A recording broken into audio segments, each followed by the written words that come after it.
The story of the flood takes up most of Genesis, chapters 6 to 9.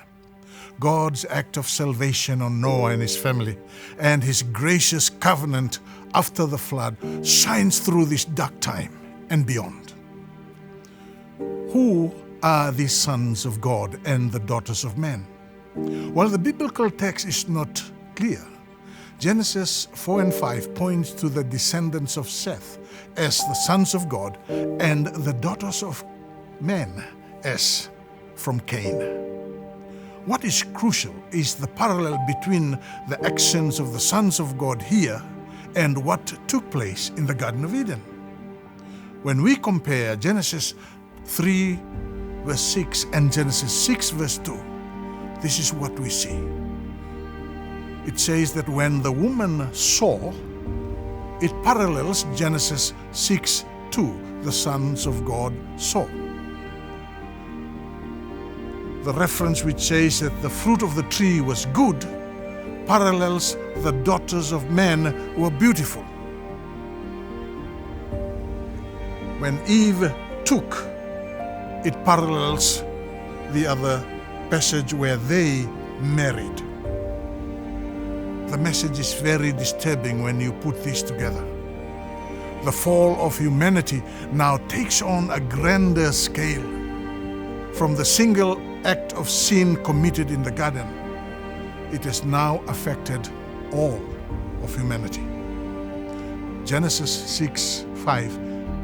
Then the Lord God saw that the wickedness of man was great on the earth, and that every intent of the thoughts of his heart was only evil continually. And God's solution is revert the physical earth back to its original chaotic state and destroy humanity. Genesis 6 verse 6 says, "The Lord was angry that he had made man on the earth, and he was grieved in his heart." You see, sin in the human heart brought pain in God's heart. A profound insight into Yahweh's emotional interaction with humanity. The pain of childbirth, the painful toil of the earth.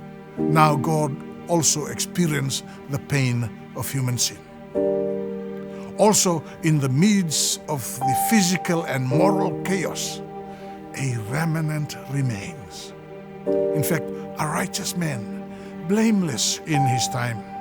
Noah walked with God. A marked contrast to the rest of the rebellious humanity. Noah found grace in the eyes of the Lord. Genesis 6 verse 8. Noah was totally silent, unquestioning obedience. He never uttered a word or doubted what God had asked him to do. Noah did everything just as God had commanded him.